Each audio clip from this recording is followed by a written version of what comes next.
श्रीवर्धमानमर्हन्तम्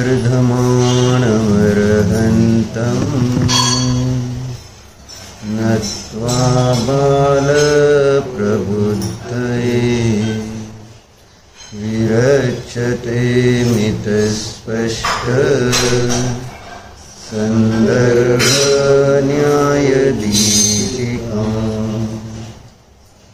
काल काय झाली चर्चा? कोणते कोणते कशासाठी सांगत होतो? बरं, कशाचा पुरुषार्थ करावा लागल? सम्यक प्राप्त करण्यासाठी प्रयत्न करावा लागतो,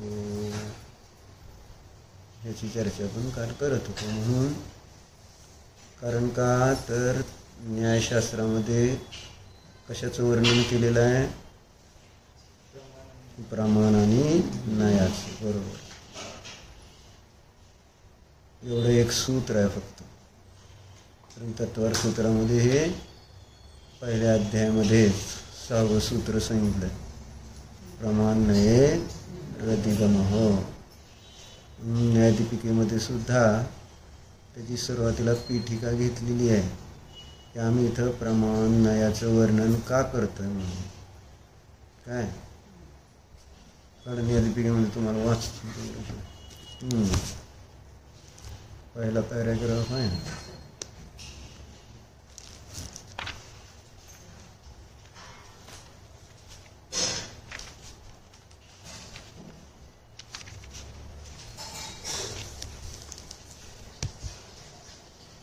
नंबर 55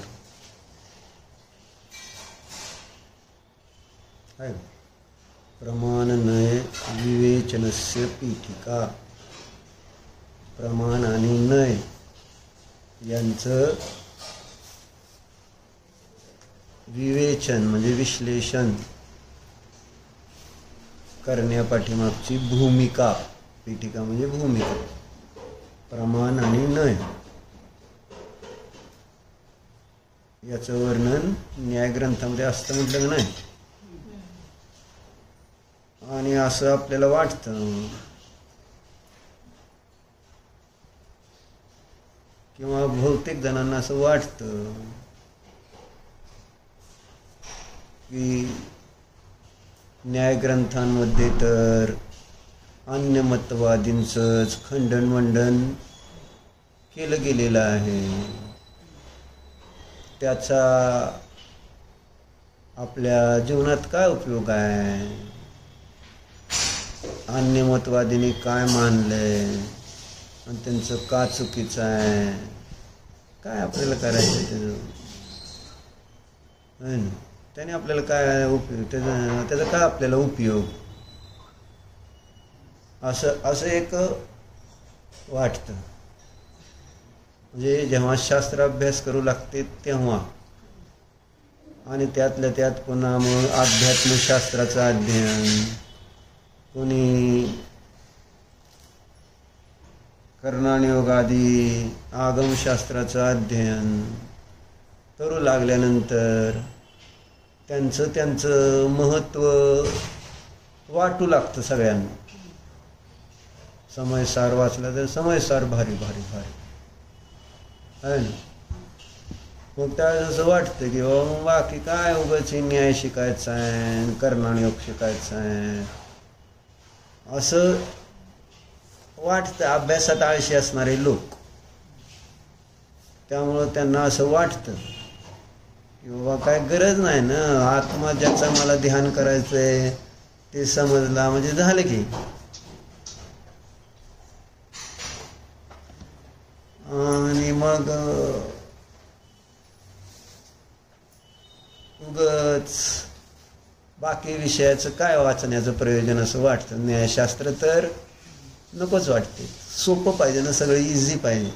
कुठली गोष्ट आम्हाला, त्यात पुन्हा धर्म नावडीचा विषय, त्यामुळं मग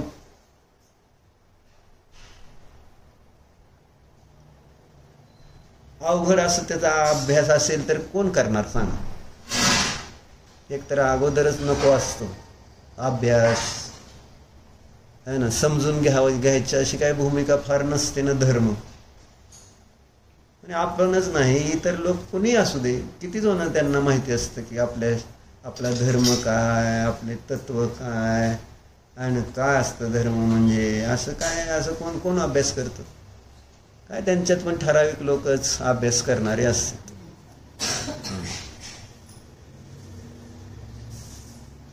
धर्म म्हटलं तर प्राय सगळ्यांना काहीतरी बाहेरनं क्रिया केल्या तर धर्म केल्यासारखं वाटतं. वाचन मनन केलं म्हणजे धर्म झाला असं नाही. धर्म मी केलाय कसं, तर मी काहीतरी उपवास केले, एकासनं केली, दान केलं, है ना, विशेष तप केलं, थंडी उष्णता परीक्षा असे, मग असं वाटतं आय हॅव डन समथिंग. आहे ना, तू एखादा दिवस काय केलं, 2दा जेवला, 2दा नाश्ता केला, पण तू दिवसभर स्वाध्याय केला काय. आणि एकाने काय केलं, शिदम, त्याने उपवास केला काय. तू उपवास केला आणि ध्रुवनं काय केलं, स्वाध्याय केला 2-3 वेळा. आम्ही सगळे बघतोय कोण भारी, कोण भारी, कोण भारी तुम्हाला वाटतं? कौतुक कोणाचं वाटणार? लबाड बोलते, लय लबाड आहे ती. म्हणजे खोटं बोलायला तर माया तेरे गे नसती असं सांगा. हां, आपल्या व्यवहारात तर अजून सुद्धा, आणि ती भारी असत तो नसतो नंतरचा विषय, प्रकरणानुसार ते कळेल. परंतु एक सामान्य रूपाने कोण भारी वाटणार आहे? उपवास जो करतो त्याचा धर्म वाटेल, आणि जो स्वाध्याय करतो त्या स्वाध्याय करणाऱ्याचा तो धर्म वाटतोय का? जेव्हा की उपवास श्रेष्ठ का स्वाध्याय श्रेष्ठ? हा, हेतू न्याय शिकतो म्हटल्यावर कारण द्यावं लागेल ना, का स्वाध्याय भारी?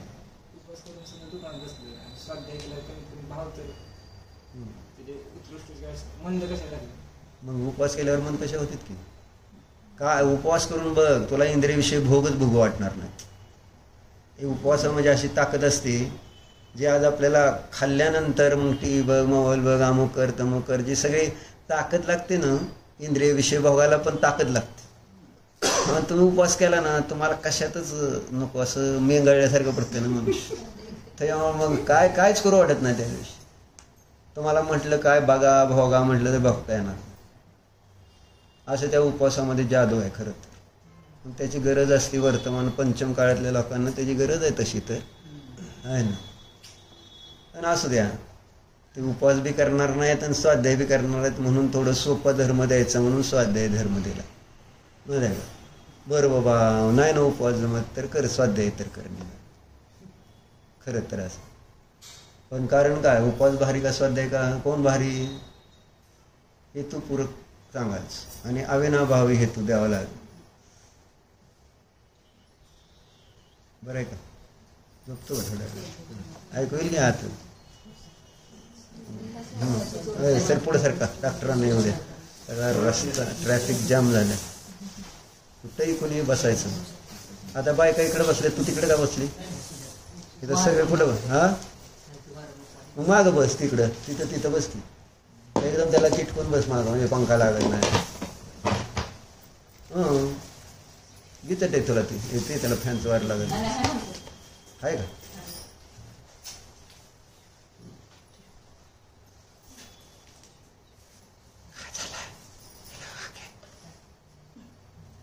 निलंगा की काय चाललंय? काय पाहिजे तुम्हाला? मला वाटलं मदत करता आणि बोलला बसायला. गावं ना का? गावला का नाही?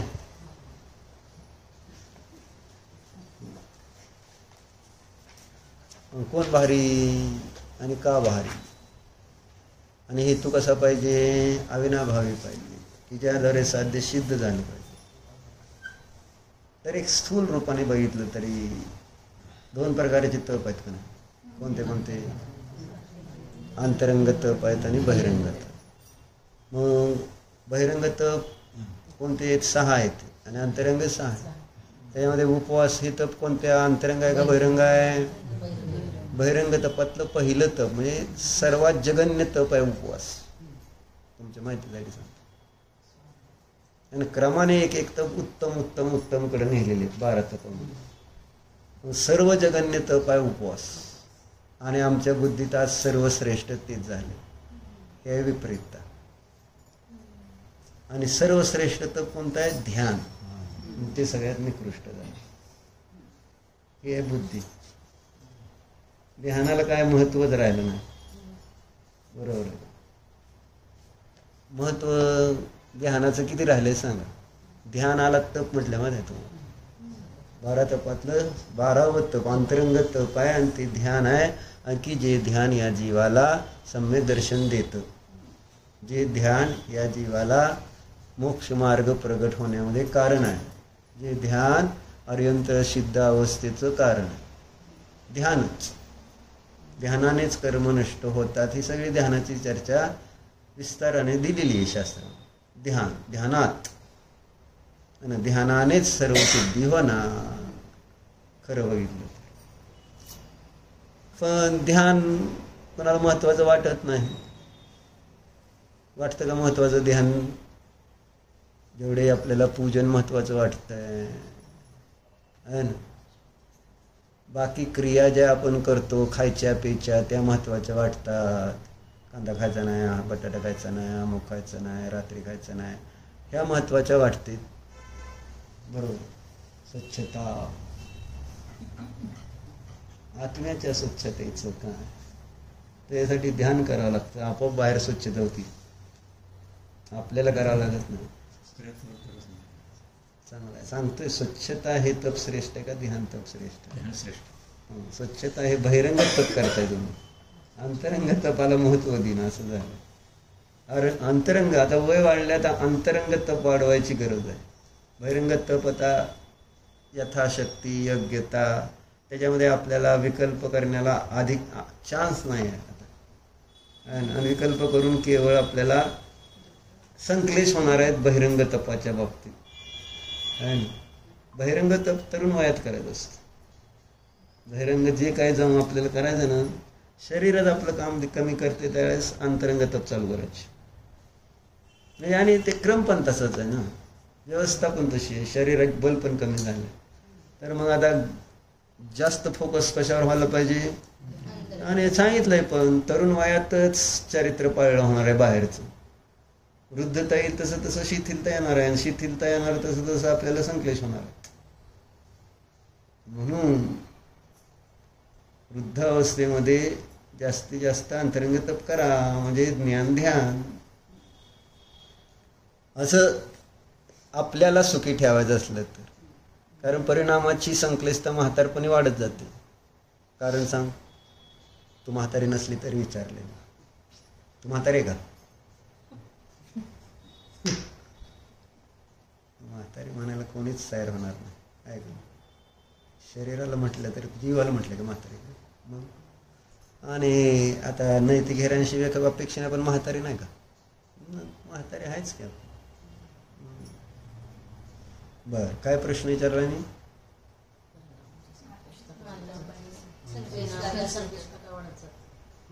हा का का कारण बरोबर आहे.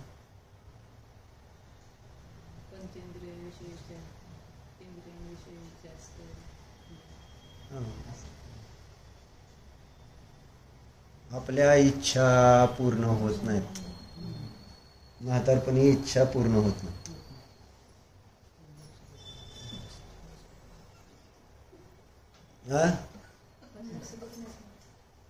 तेच सांगायचं. बरोबर आहे. खरं कारण तेच आहे. लक्ष आपल्याला आपण तरुणपणी कर्तृत्व भावनेने काम करतो, कर्तृत्व भावनेने करतो. हा प्रॉब्लेम आहे. आणि मग ते संस्कार आपल्याला म्हातारपणी जेव्हा आपल्याला करता येत नाही, आपल्याला करू दिलं जात नाही. दोन गोष्टी होते. करता पण येत नाही आणि करू दिलं पण जात नाही. आणि त्यावेळेस मग संक्लिष्टता भयंकर होत असते. कारण यंग जनरेशन गॅप आणि शरीर आपलं, त्यांच्या विचार आपले विचार फरक पडत जातो. आणि त्यामुळं मग आपल्याला वाटते तसं मुलं काम करणार आहेत का? करणार का तुम्ही? मोठ्यांना जसं वाटतं तसं करणार का तुम्ही? अजूनही सुद्धा म्हणतो नाही करणार. काय करणार आहे? करणार असं अजून म्हणायला पाहिजे नको. पण तुम्हाला माहित आहे नाही आम्हाला नाही करता येणार. ती काय पण सांगतील, काय पण सांगतील. अरे काय पण कसं सांगते तुझे वृद्ध लोक असतात ते. व्यवस्थित तुमच्या कल्याणासाठी आजपर्यंत सांगितलंय, अजूनही आमच्या कल्याणासाठीच थोडं काही सांगणार आहेत. आणि म्हणून भारतीय संस्कृतीमध्ये असं आहे की आईवडिलांची आज्ञेतच राहायला पाहिजे सुखी राहण्यासाठी. मुलांनी नियम तर असाच आहे का? जर सुखी मुलांना राहायचं असेल तर, नसलं तर मग दुःखाला सामोरे नियमानं जायचं. नियम आहे, व्याप्ती आहे त्याची, असं असतं ते. मग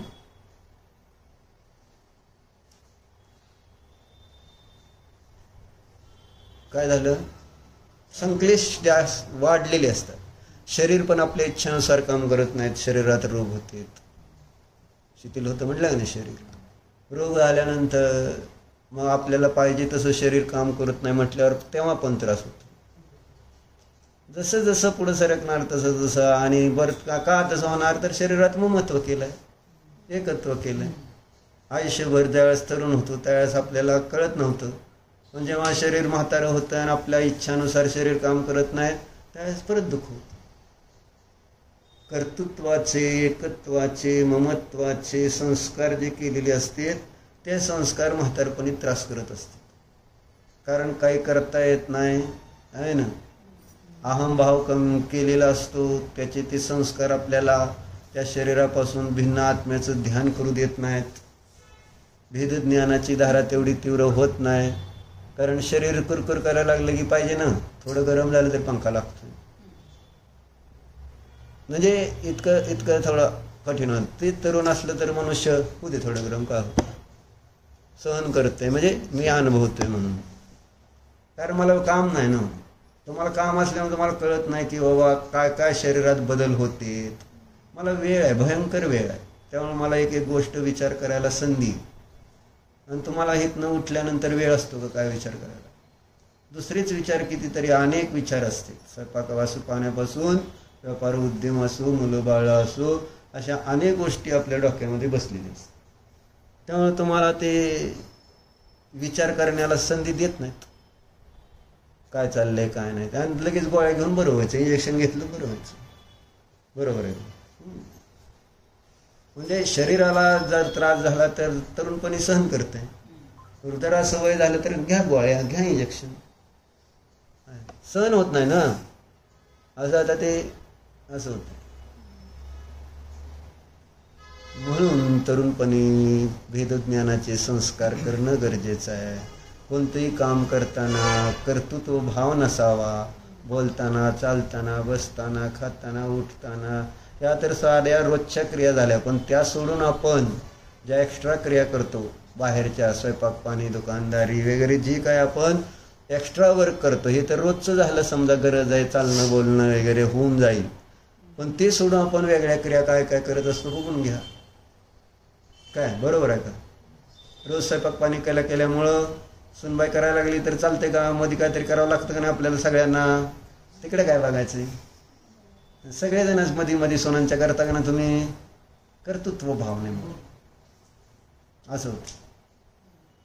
म्हणजे आपण केले इतके दिवस आता तिने सगळं कसं करायचं? बरोबर आहे. तिला सगळं कसं चावे द्यायचं स्वयंपाकाचं? तिच्याच मर्जीने कसं सगळं करणार? मी पण करणार आहे ना. तू भजी केली आणि तिने काय केलं का? मोठ्या पाठीमध्ये काय केलं तू? आज साखर धुतली काय? काय धुवत होती? साखर धुवत होती काय? तेच मी काहीतरी करणार. सगळेजणाला करायचं लागतंच. त्याचं चाललेलं नाही. एक उदाहरण देतो मी. करायला लागतंय प्रत्येकाला. आपल्याला बायकांना तर अशा सवय, कर्तृत्वाची सवय असते. म्हणजे त्या क्रिया आपला संबंध नाही, पण केलं तर करा ना. परंतु कर्तृत्व कशाला? मी करते, मी करते, मी करते, मी करतोय, मी करतोय, असं कर्तृत्व आहे ना. मी करतोय, मी मी मी मी मी असं बाहेर का हे एक्स्ट्रा क्रिया, त्याच्यातलं कर्तृत्व. आता उद्या त्यांना तू म्हणू शकशील का नाही पप्पा गप बसागी? आता सारखं मधुर मिलनवर जातेच. आता त्यामुळं परत म्हातारपणी पण जायचंच. तकशक्ती नाही. लटपटलं काय, पडलं बिडलं काय झालं, उगाच विकल्प आहे ना. एखाद्या दिवस पडले, पण त्या दिवशी काय म्हणतील पप्पा गपची बसायचं इथं. म्हणणार का नाही? पप्पाला बसवल्यावर काय होईल पप्पाचं आहे ना, त्याला तर जायचंय का नाही? पण आता तुम्हाला जा अजिबात नाही कर, परत पुढचं दुखणं कोणी निस्तरायचं? परत खाटवर पडले पप्पा, मग कॉटवर पडल्यानंतर मग लय अवघड होईल ना.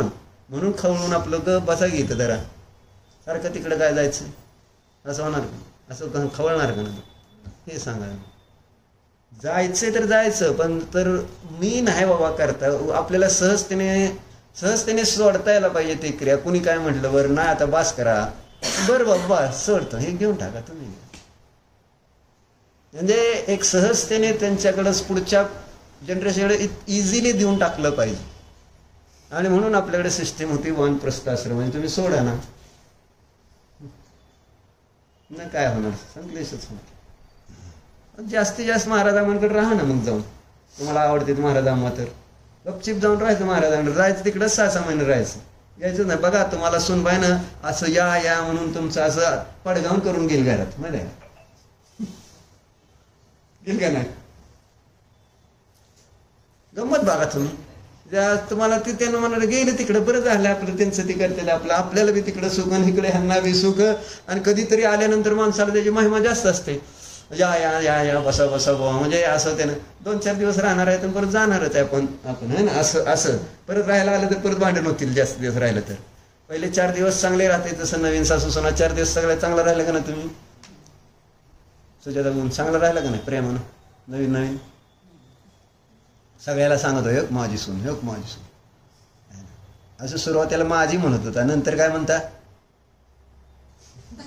असं करायचं, हात असं करायचं, दिसली तरी असा हात टाकायचा, असं होतं ती.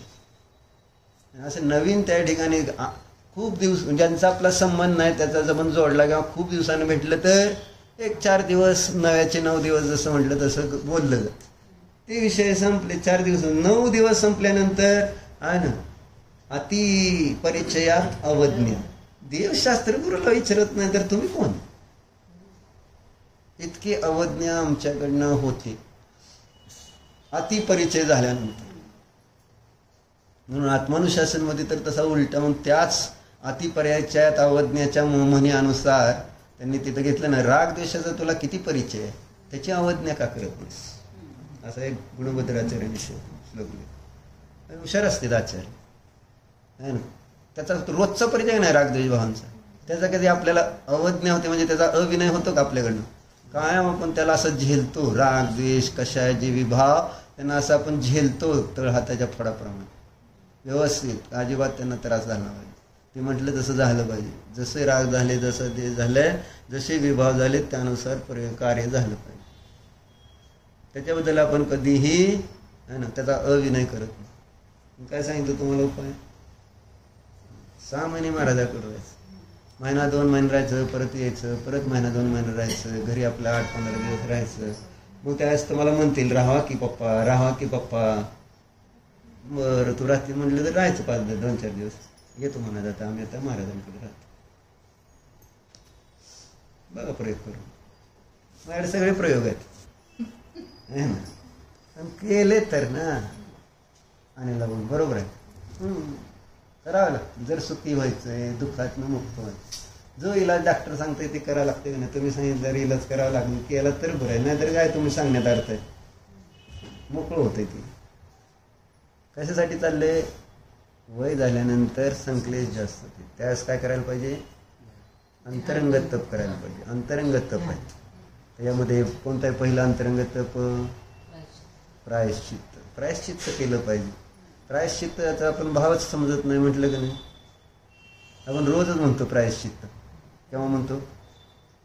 प्रतिक्रमण करताना प्रायश्चित्त म्हणून 9 वेळा नमोकार मंत्र म्हणतो आपण. प्रायश्चित्ताचा अर्थ कळतो का? केलेल्या पापाबद्दल खेद आहे ना, त्याचं नाव आहे प्रायश्चित्त. प्रायश्चित्त झालेल्या पापाबद्दलचा खेद होणं आणि त्यासाठी एखादं आहे ना काय करणे? अनुष्ठान करणे.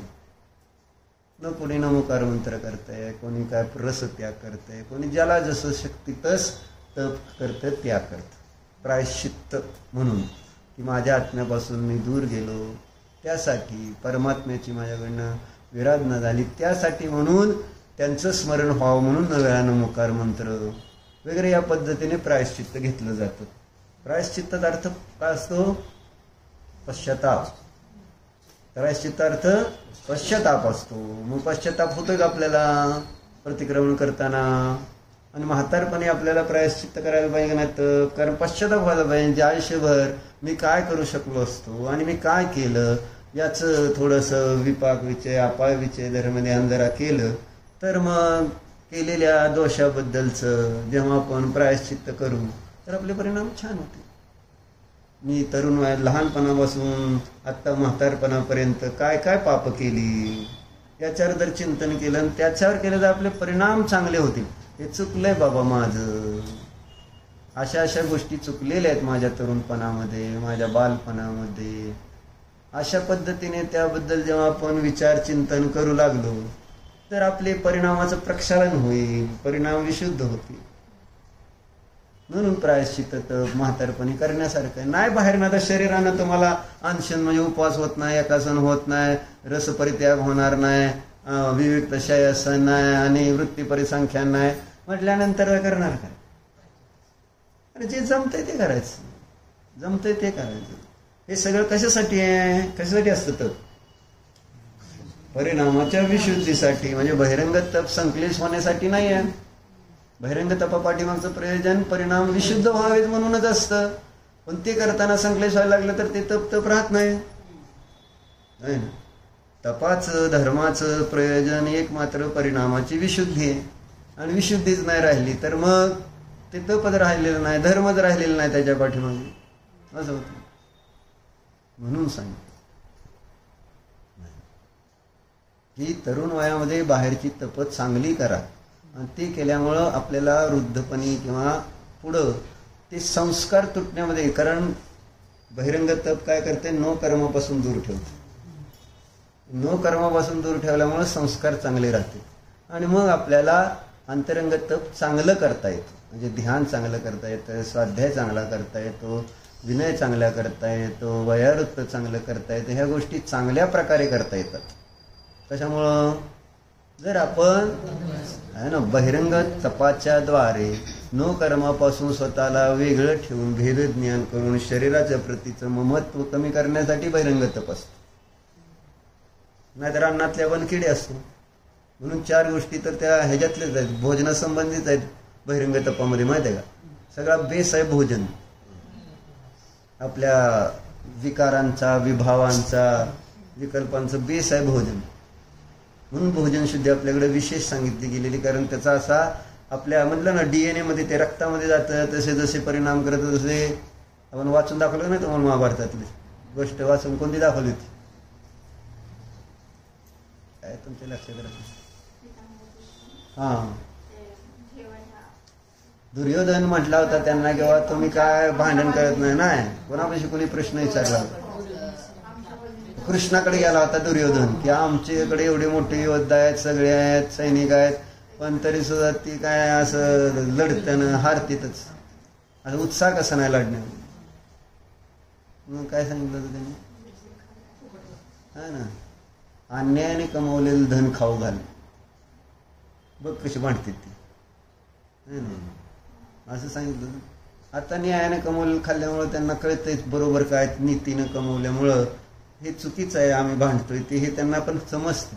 त्यामुळे ते असं जोश लावून भांडण करू शकत नाही. एकदा अनीतीनं कमवलेलं खाऊ घातलं मग त्यांना काय ती अनीतीच बरोबर वाटेल, नीती भीती विसरून जातील. इतका भोजनाचा संबंध आहे सांगितलं होतं माहिती आहे. म्हणून बाबा भोजनावर कंट्रोल, कमी खावा, खाऊच नका एकतर, म्हणून उपवासच करा. तेवढं शरीरावरचं ममत्व करीत होतं. हे विषयावरचं ममत्व म्हणजे भोगाची आसक्ती कमी होते. भोगाची आसक्ती ऑटोमॅटिक कमी होते. कारण जेवणाचं आपल्या विचाराशी असं कनेक्शन आहे. जेवण आणि विचार असा ते नो कर्म आहे जेवण. संसार अवस्थेमध्ये विचारावर प्रभाव टाकण्याच. म्हणून शुद्ध भोजन, चांगलं सात्विक भोजन केलं तर परिणाम सात्विक राहते. आणि तामसिक भोजन, सगळं भोजन वर्तमानामधलं पिझ्झा आणि ते बर्गर्स आणि व्हॉट इज दिस, हे तामसिक भोजन आहे सगळं. ब्रेड बटर अमुक तमुक चीज आणि काय जे काय खातो ना तू, कांदा बटाटा हे सगळे हे काय म्हणायचं आणि हे सगळं जंगलातलं भिल्ल लोक खाणारे आहेत माहिती आहे. हे कोण भोजन खात होतं माहिती आहे? हे सगळे जंगली लोकांचं भोजन आहे आणि आपण आता सभ्य लोकांचं करून टाकलं त्याला. असलं कोण खात होतं? जंगलात असं काय मिळत नव्हतं चांगलं, म्हणून ते तिथली कंदमुळं काय मिळेल ते खात होते भिल्ल लोक.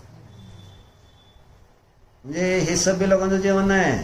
तुम्हाला सांगतो, कुठल्याही धर्मात असू दे, सगळ्या धर्मामध्ये मानलेलं आहे कांदा वगैरे वाटर लसूण हे सगळं असभ्य लोकांचं. त्यांच्या पूजनामध्ये सुद्धा कांदा लसूण खात नाही. जर त्यांच्या घरी पूजा असली ना, त्यांना सांगितलं कांदा लसूण सुद्धा खायचं. मांसाचं तर लांब राहिलं त्यांच्याकडे. बघा त्यांच्या कुठल्याही पंडिताला विचारून, म्हणजे इतके म्हणून त्यांची साधू विद्वान ते पण शाकाहारीच असतील, कोणी मांसाहारी नसते. सगळ्यांना माहित आहे धर्म हा दयाच असतो, दयाच हा धर्म आहे. धर्मस्य मूलम दया असं आहे. पण नाही, तुम्हाला तामसिकतेची आवड आहे, मग तसे लोक तसेच बसले वर त्या धर्माच्या तख्तावर. त्यांनी आपलं तुम्हाला बरं आवडतंय ना, तुला मार, देवाच्या नावाखाली मार आणि खा. देवाच्या नावाखाली सगळं चालतंय. तामसिक भोजनामुळे काय होते? विचार पण तामसिक होतात.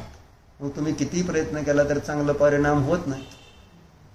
मुळातच प्रॉब्लेम झाल्यावर मग तुम्ही बाहेरनं किती उपाय केले तर फायदा काय? जिथून रोग सुरू झालाय, पसरतोय, तिथं तुम्ही काय करताय? त्याच्यासाठी काय केलं जातं? काय नाही, प्रयत्न झाल्यावर बघू करू सगळं आणि मग नंतर करू परत उपाय. म्हणजे आजारी पडायचं नंतर उपाय करू की आजारी कशाला पडता असं आमचं म्हणणं असतं. इथं धर्म असं सांग आहे ना, आजारी पडायचं परत ते त्याचं दुःख सहन करायचं आणि परत मग औषधं घ्यायची. इतकं कशाला द्राविडी प्राणायाम डायरेक्ट आहे ना. म्हणून उपवास करा, एकासन करा, रसपरित्याग करा आहे ना. भोजन कोणतं काय ठरवून खावा, वृत्ती परिसंख्यान म्हणून 4 गोष्टी सांगितल्या जेवणासंबंधी. कळलं? आपण त्याला किती इम्पॉर्टन्स देतो जेवणाला? सिद्धम काय इम्पॉर्टन्स आहे? चालतं असं होतं. कळलं?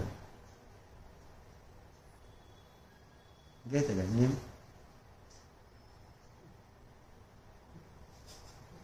टेन्शन मध्ये नियम घ्यायचं का म्हटल्यावर मला विचार कसं नियम कसं घेता येईल? नियम घेता येतो का? येतो, पण घ्यायचं आहे का? नाही. असं नाही, आपणच चुकीचं करतोय ना. आपणच आपल्याला दुःखी होण्याचे उपाय करणार आणि मला दुःख होतंय. अरे दुःख होतं म्हणजे सांगितलं ना परवा दिवशी, शिवी द्यायचं बंद कर ना. मुस्काडीत खातोय सारखं. गप बस की बसल्यानंतर कशाला ती तुला मारतोय? नाही, खोडच आहे, खोड म्हणायचे याला. नियम घ्या म्हटलं तर त्रास होतोय ना, मग शिव देऊ नको, खाऊ नको बाहेर आहे ना. नाही खाणार तर खा, आमचं काय. चर्चा याच्यासाठी चाललेली, कशासाठी? परिणामाची विशुद्धी राहिली पाहिजे वृद्धत्वामध्ये. तर त्यासाठी कोणतं कारण काय करावं लागेल? अंतरंग तप वाढवा. त्याच्यातले मुख्य तप कोणतं आहे? ध्यान आणि स्वाध्याय. हे 2 तप. बाकी जाऊ दे, तुम्हाला जे जमते बाकी करा, नका करू. पण स्वाध्याय आणि ध्यान ही सोपी तप आहे. त्याच्यासाठी शारीरिक कष्ट फार करावं लागत नाहीत. माहिती आहे? जी शरीराची शक्ती क्षीण झाली तर आता तू वाचन कर ना. वाचून कंटाळा तर बस ती वाचलेलं आहे त्याच्यावर चिंतन कर. बघा किती परिणाम छान बनते. काय घडलं काय नाही, जग मातीत गेलं तरी काय फरक पडत नाही. त्यावेळेस कोणी चुकतंय, कोणी बरोबर करतंय, बरं चाललंय. महाराजांनी ते दिलेलं आहे क्रमनियमित पर्यायाबद्दलची अनेक उदाहरणं. शुद्धम डायरी घेऊन रे भैया, तुम्हाला उदाहरणं वाचून दाखवू. किती छान उदाहरणं दिली. क्रमनियमित पर्याय समजल्यामुळं कशी त्या प्रथमानुयोगातली उदाहरणं घेऊन महाराजांनी दाखवले की ते शांत कसे राहू शकले. अशी 7-8 उदाहरणं प्रथमानुयोगाची दिलेली आहेत. म्हणजे जाणलं त्याने की ही योग्यता आहे त्याची, आपण गडबड करायची नसती कुठली. पण कोण शांत बसतंय का? सगळ्याला गडबड करायची म्हणजे सवय लागलेली. आणि त्यामुळं मग अशांतीची अनुभूती येते. मी बदल काय कर, मी करतो काय करतो. होते त्याचं तसंच होणार आहे ना. जर शांती पाहिजे तर गडबड करायची नाही बघा. आज ह्याच्यात त्यांनी आपलं 5, 7, 7, 8, 10 प्रथमयोगाची उदाहरणं दिली. काय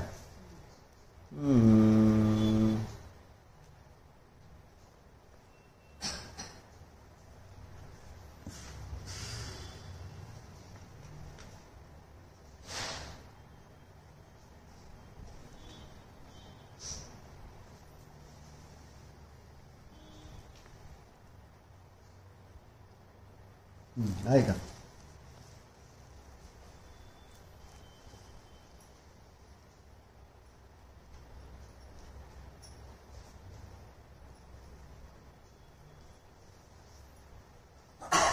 क्रमबद्ध पर्याय का निर्णय करके जो जीव उसका सम्यक उपयोग करके ध्रुव आत्मा में लीन होता है वह स्वच्छंदी नहीं होता.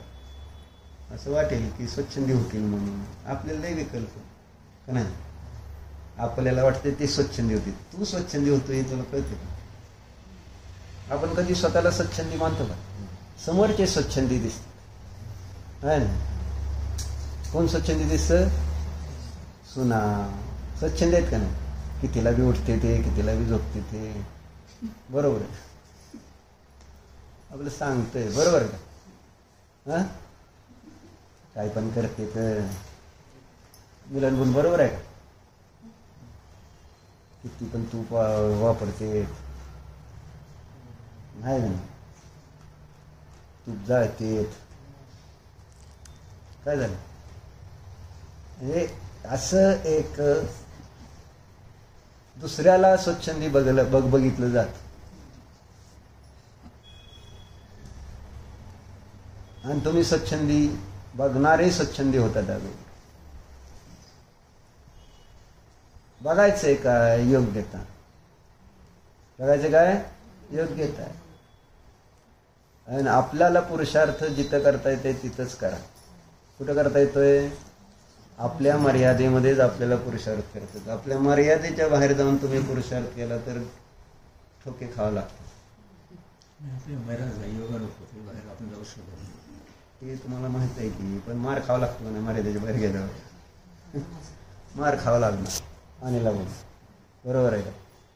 मार खावा लागतं का नाही. मर्यादेच्या आपण सोडल्यानंतर कर्माचा मार खावा लागणार. आणि ज्यांनी केलंय मर्यादेच्या बाहेर त्यांना मार खावा लागणार. प्रतिक्रमण करा लवकर नाहीतर अडचणीत याचा माहित आहे. आणि तर आप श्लोक जाऊ दे आता पुढे वाचू. जिसने आत्मानुभूति का स्वाद एक बार चख लिया बस वह उस स्वाद का चाहने वाला बन ही जाता है. इसलिए तो आचार्य कहते हैं जिस जीव ने एक बार अंतरंग रत्नत्र एक अंतर्मुहूर्त पालन किया वह ज्यादा से ज्यादा संसार में अर्ध पुद्गल परावर्तन काल ही रह सकता है. वह नियम से स्वानुभूति का आदती बन जाता है. कर और भी विवेचन होना तो खानिया तत्व चर्चा. देखो अब प्रश्न रहा क्रमबद्ध पर्याय का सम्यक प्रयोग किस तरह करते हैं. उदाहरण से दिखाना. आता उदाहरण बोलो. देखो आदि पुराण श्री आदिनाथ भगवान दीक्षा लेने के लिए निकले. उनके साथ 4000 राजाओं ने दीक्षा ली. भगवान को अवधि ज्ञान था ये भ्रष्ट होने वाले हैं तो भी उन्होंने किसी को रोका नहीं क्योंकि उनकी वह कर्मबद्ध पर्याय थी. आदिनाथांना अवधि ज्ञान होतं का नाही. जन्मताना तीर्थंकरांना 3 ज्ञान असते. अवधि ज्ञान त्यांनी जाणलं नसेल का हे सगळे भ्रष्ट होणार. त्यांना नको म्हणायला पाहिजे कशाला दीक्षा घेतात तुम्हाला कळतं का. तुम्हाला कळतं का सांगायला पाहिजे का नाही. आदिनाथ असं वाटतंय आपल्याला सांगायला पाहिजे. काय केले सांगितले ना. चाललंय त्यांची योग्यता जशी आहे तसं होणार आहे. आपलं आपलं काम करत. कोणाचं संसारात आपण दुसऱ्याचं काम करायला आलेलं नाही. कुठली मनुष्य पर्याय आपण दुसऱ्याची कामं करायला काय आपण. अरे इथं आपलं आपलं काम करून आपलं आपलं कल्याण करा. स्वार्थी आपला धर्म. खरं तर तुमचं कल्याण. परंतु त्याच्यामध्ये इतका मोठा परार्थ पण आहे की जो जीव स्वतःसाठी आपलं स्वतःचं काम करतो, सगळ्यांना स्वतंत्रता देतो, तुमचं काम करा तुम्ही. आणि प्रत्येकाला आपल्या आपल्या पद्धतीने काम करायला आवडतं का नाही? मग मी तुला रोखलं नाही तर तू सुखी का दुःखी होणार? तुला जे काम करायचं ते रोखलं नाही तर तू सुखी का दुःखी? सुखी होणार नाही, दुःखी व्हायचं काय कारण? प्रत्येकाला आपल्या पद्धतीने आपल्या मर्जीने काम करायचंय ना. दुसरा ज्यावेळेस थांबवतो त्यावेळेसच त्रास होतोय ना.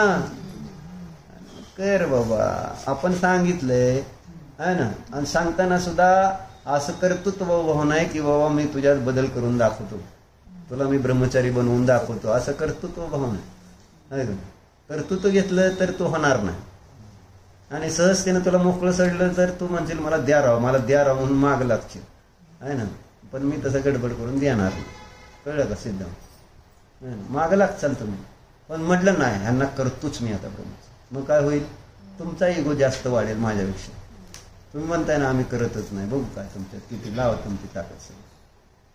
नेहमी असा इगो अहंकार येत असतो समोर. म्हणून कर्तृत्व भावना घेता प्रियमानं सांगितलं नाही म्हणजे एक तत्व पुरुषार्थ चरणानुयोग असा उपदेश देणार आहे ना. पण द्रव्यानुयोग आपल्या बुद्धीत असला पाहिजे. म्हणजे तत्व जे आहे ते आपल्या बुद्धीत व्यवस्थित म्हणजे श्रद्धेत व्यवस्थित असलं पाहिजे.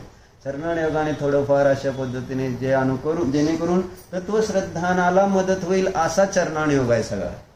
तत्वश्रद्धाने बिघडेल असा चरणानुयोग उपयोगाला नाही डॉक्टर, कळतंय तुम्हाला? आणि आपण चरणानुयोगाने तत्वश्रद्धान बिघडवतोय, बरोबर आहे का? चरणानुयोगाच्या नादी इतका असं लागतो कधी कधी जीव की तत्वश्रद्धानच खराब करून टाकतो. असं झालं पाहिजे, असं केलं पाहिजे, तसं झालं पाहिजे, तसं करतो, असं करतो, सगळं एकदम तत्वालाच. कुठं द्रव्याने हो, कुठं चरणाने हो, काय मिळ बसतोय का? अरे चरणानुयोगाच्या द्वारे सांगितलेलं जितक्या क्रिया ते तत्वश्रद्धानाला दृढ करण्यासाठी, कळलं? आणि म्हणून काय ना बाबा कळतंय कल्याण कशात आहे, कशात आहे कल्याण सिद्ध? ब्रह्मचर्य राहण्यात असं म्हण रे येतात. असं ते राहू नको, पण असं एक सांगायला तर काय जातं कल्याण असं. मग आपल्याला काय करायचं हे आपण नंतर ते तत्व त्यानुसार आपलं तत्व श्रद्धांतर पक्क पाहिजे ना की हेच बरोबर आहे, मग बाकी नंतरच. पण ही श्रद्धान बसल्यानंतर क्रिया कुठून तरी आपल्याला तिथं घेऊन जाते. पण तुमची श्रद्धा जर नाही नसतंच, ब्रह्मचर्य नसतंच असं जर मान्यता असेल, परिग्रह परिमान नसतंच, परिग्रह नसतोच अशी जर मान्यता असेल, नाही न खादा उपवास करता जमणारच नाही, आता मला खावंच लागणार, मला हे करावंच लागणार, अशी जर श्रद्धा असेल तर कधी चेंजेस होणार? श्रद्धा ही राहू द्या ना. खाण्यापिण्यावर आपण नुसतं मोठं ध्यान सांगायचं, खाण्यापिण्यावर जवळच नाही अरे काय नुसतं मोठं बोलू नको. हे तर मला एक व्यवहार म्हणते आता मुलं आजकाल एकमेकाला मोठं बोलू नको, मोठं असं एक नवीन पद्धत आहे मुलांची बोलण्याची, मोठं बोलायचं नाही म्हणून. आणि ध्यान म्हणजे लय मोठं बोलणं चाललंय तुमचं. मोठं मी खात पित नाही, मी खाण्यापिण्यावर जगत नाही, अरे आणि इकडं बाहेर खाल्ल्याशिवाय जमत नाही, लय मोठं बोलणं झालं राव. हे काय शिद्धू मग झालं सांगायचं काय होतं आहे ना. चिंतन काय केलं, 10 ते राजे निघाले, पण विचार केला का? नको म्हणून सांगितलं का? काय नाही, चालू द्या. काय जर त्याच्यातनं सुधारणार असतील तर सुधारतील, काय करायचं?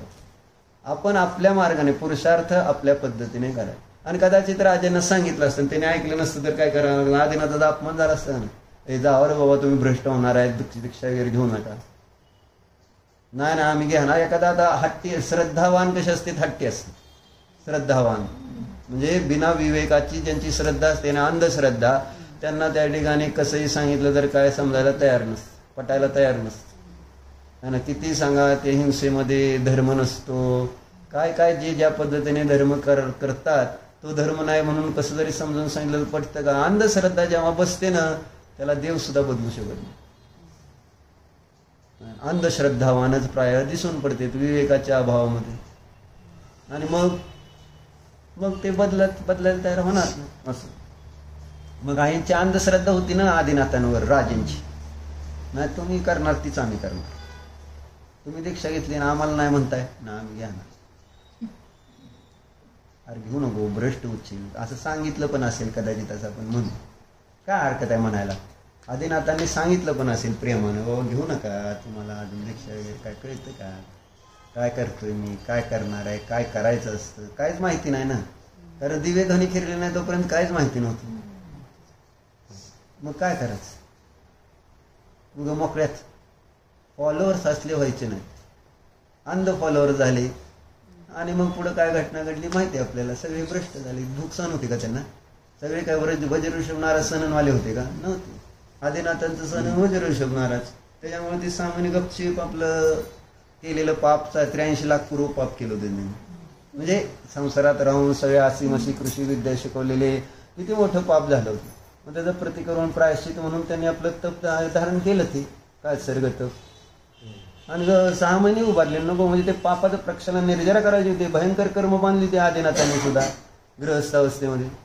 आणि थोडे दिवस राहिले का ती 84 लाख पूर्व आयु, 83 लाख पूर्व आयु पर्यंत घरामध्ये राहिलेत.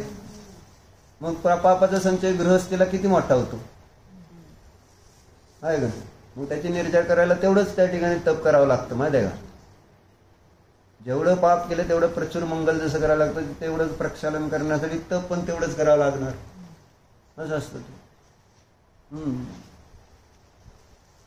असू द्या. मग पुढं काय झालं अजून बघा, उदाहरण देतो है ना. भगवान को अवधि ज्ञान था, वे भ्रष्ट होने वाले, तो भी उन्होंने किसी को रोका नहीं, क्योंकि उनकी वह क्रम बताए. दूसरी बात, उनके दीक्षा लेने के पूर्व समय नीलांजनी की मृत्यु हो गई. तभी उन्होंने सोचा मैं बहुत काल संसार में रहा, दीक्षा जल्दी लेनी चाहिए थी, लेकिन याद आया यही क्रमबद्ध पर्याय थी, अब पुरुषार्थ करे और दीक्षा लेनी. लय उशीर झाला वाटलंच असतं ना त्यांना पण, अरे आत्ताही वैराग्य, माझं आयुष्य राहिले किती. पण त्यांनी विचार काय केला, ठीक आहे जे झालं आता बदल करता येत नाही, घडलेल्या गोष्टीमध्ये काय माघारी जाता येणार नाही, आता पुरुषार्थ करूया. आणि त्यांनी दीक्षा घेतली. झालेल्या ह्याच्यात सोडून द्या. आता आतापर्यंत काय झालं आपल्या जीवनात त्याला इम्पॉर्टन्स नाही. आता पुढं पुढं काय आपल्याला करता येतंय हे लक्षात घेतलं पाहिजे. पुढं पुरुषार्थ आपल्या हातात आहे. पर्याय आपल्या योग्यता नाही होत असली तरी पुरुषार्थ आपल्या आपल्या आपल्या विचारावर. बस दीक्षा हो गई. भरत चक्रवर्ती ने सोचा, अगर मैं चक्र रत्न के पीछे न जाता तो मेरे भाई मुझे छोड़कर न जाते, लेकिन याद आई, पश्चाताप हुआ, क्रमबद्ध पर्याय ऐसी थी, विकल्प छोड़ो, स्व में लीन हो जाओ. श्री बाहुबली स्वामी ने प्रतिमा योग धारण किया, भरत के साथ व्यर्थ युद्ध किया, बार बार पश्चाताप हुआ तो उसे भी तोड़ डाला, वही क्रमबद्ध पर्याय थी. फिर स्वसंवेदन में लीन रहे. बीच बीच में जब स्वानुभव से विकल्पों में आते थे तो गलती के लिए पश्चाताप होता था, शुभ राग था तो भी उसे क्रमबद्धता जानकर तोड़कर अपने स्व में लीन रहते थे. अप्पा अप्पम में रहो.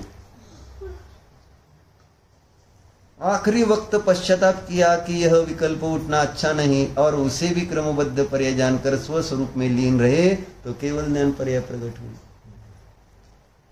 दुर्योधन को जोरदार आघात हुआ युद्धामध्ये, शेवट त्याला आघात झाला. इतने में एक रिश्तेदार पांडवों के मायावी शिर बनाकर दिखाने लगा, है ना, मुंडकी कापून आणलेली पांडवाची. तो दुर्योधन ने कहा, वे चरम शरीरी है, मैंने गलती की, होनहार थी, हो गया, सब छोड़ो, और वह स्वस्वरूप में लीन हुआ. दुर्योधन.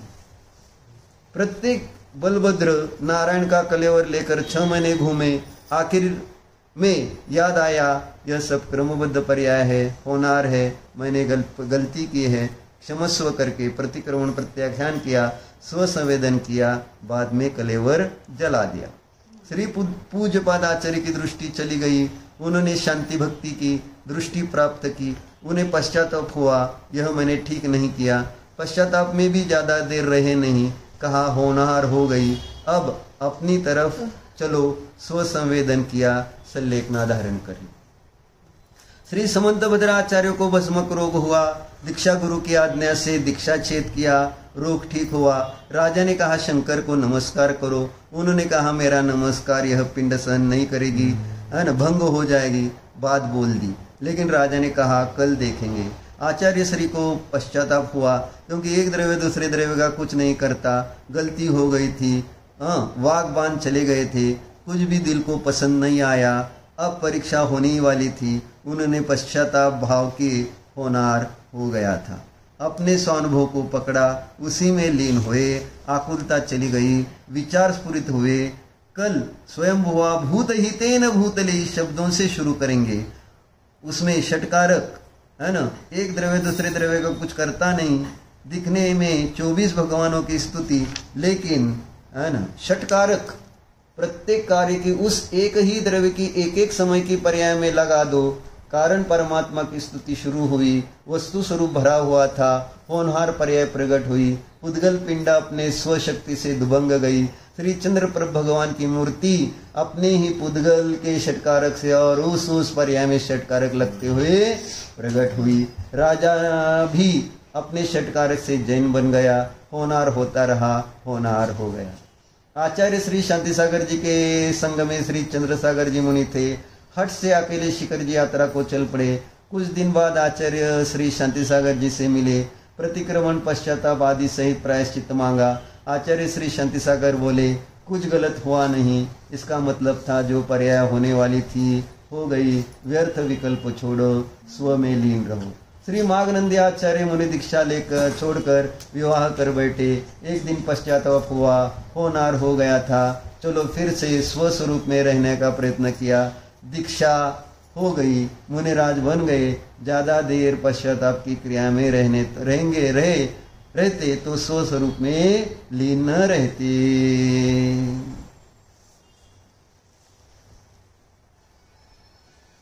काय सांगितलं? शांती कशासाठी? परिणामाच्या विषयी चाललंय जाणण्यामध्ये, म्हणून म्हटलं ते त्याच्यासाठी प्रॅक्टिस करावं लागते. कारण आपल्याला सवय नाही ना, जाणण्याची सवय नाही. आपल्याला सवय आहे विकल्प करण्याची सवय, काहीतरी करण्याची. म्हणजे असं आपण केवळ सगळं चाललंय आणि मी जाणणार आहे फक्त म्हणून आपण शांत बसू शकत नाही. बसू शकता का? बसू शकता का? दुकानात गिरायक आणि तुम्ही शांत बसू शकताय का? आणि एखादी तुमच्या घरात दुकानातली कर्मचारी आहे, ती काय दुकानात त्या गिरायकाकडे लक्ष देत नाही, त्यावेळेस तुम्ही शांत बसू शकता का? कावणार का नाही? कावता का नाही तुम्ही त्यांना? म्हणजे बाहेर सगळेजण म्हणते लय कावते ते म्हणून रेवती कावता का तुम्ही त्यांना? बसले म्हणजे कावते, ते सिद्ध झालं. असं हा काय म्हणते ते रे? बोले सोपंच आहे. काय म्हणला तुम्ही? सांगा काय म्हणले का? कोण बाहेर जात नाही? बाहेर जात नाही म्हणजे विकल्पात नाही जात का? काय म्हणताय? आत कधी असता काय विचारतो? म्हणजे बाहेर जात, त्या बाहेर जाण्याला जात असणं मांडल्यानंतर मग बाहेर जात नाहीचा अर्थ काय होईल? कळते का? नाही, आपलं एक उदाहरण घेतलं समजा, काय असेल त्याचं, मग तुम्ही चिडणार का नाही? त्या शांत बसू शकताय का? गिरायक काय तुला कळत नाही का बघायचं बिगायचं? असं खवळणार का नाही? आपण खवळणार का नाही?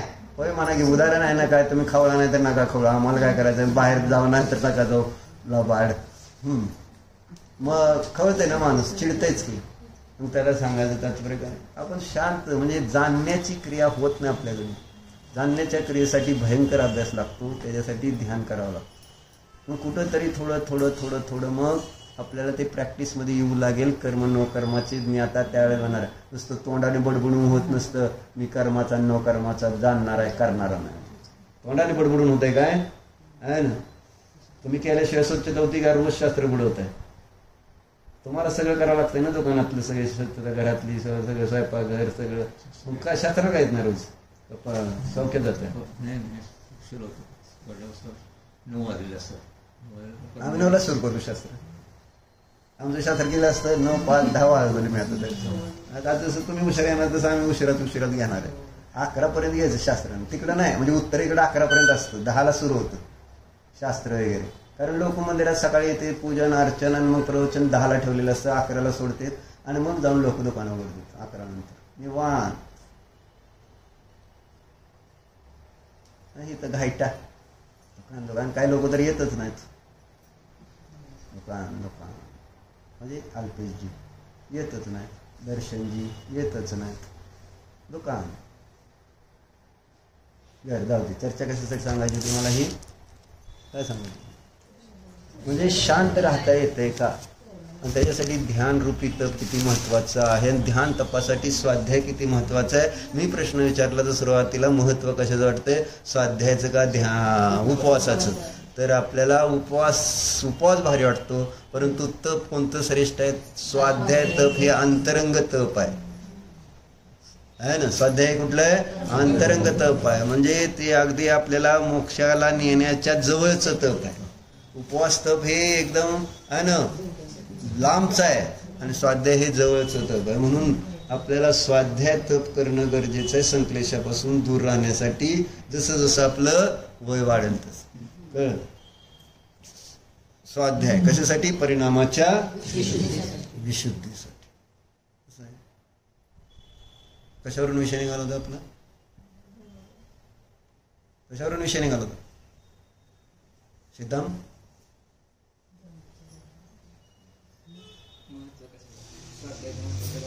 कशावरून निघाला स्वाध्यायाचं, प्रमाण न्यायाचं महत्व. मी सांगायला लागलो तर भूमिका वाचणार होतो ना मी आज, प्रमाण न्यायाची भूमिका आहे ना. का सांगितलं, लोकांना या न्यायाचं महत्व वाटत नाही.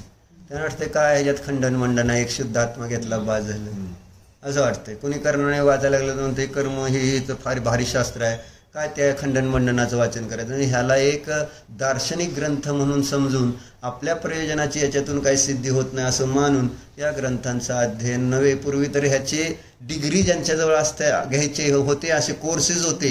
हे जे पूर्वी झालेले विद्वान पंडित वगैरे ना, ते सगळे न्यायशास्त्री असे वेगवेगळे त्या डिग्री असायच्या त्यांना. आता तसले कोर्सेस बंद झाले. हा होतं मोराणाला होतं, ह्याला होतं, बरोबर वाराणसीला पण होतं. आत्ता मी ते वाचलं होतं, ते काय नाव त्यांचं, बरं जाऊ दे, अमेरिकेला राहिलेले ते पुस्तक म्हणून असं.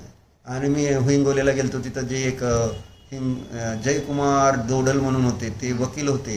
म्हणजे आम्ही गेलो होतो 1999 2000ला, त्यावेळेस 99ला 98ला असं.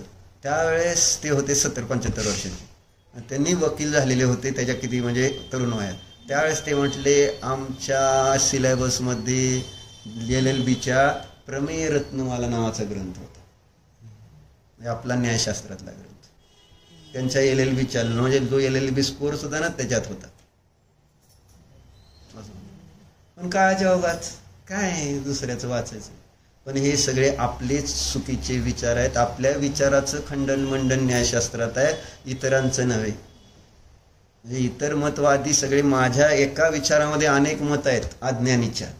आत्ता एक मत आहे, थोड्या वेळाने दुसऱ्या, थोड्या वेळाने तिसऱ्या, चौथा, अशी मतं सारखी बदलत जाते अज्ञानीची. ज्ञानीचं एकच मत आहे, जे जिनेंद्र देवाचं तेच. म्हणून इथं जो अध्ययन करायचं तो आपल्या विचाराचं, आपल्या विकल्पांचं खंडन करायचे, जे खोटे विकल्प आहेत ते. त्याच्यासाठी न्यायग्रंथांचं अध्ययन करायचं असतं. ओम नमः.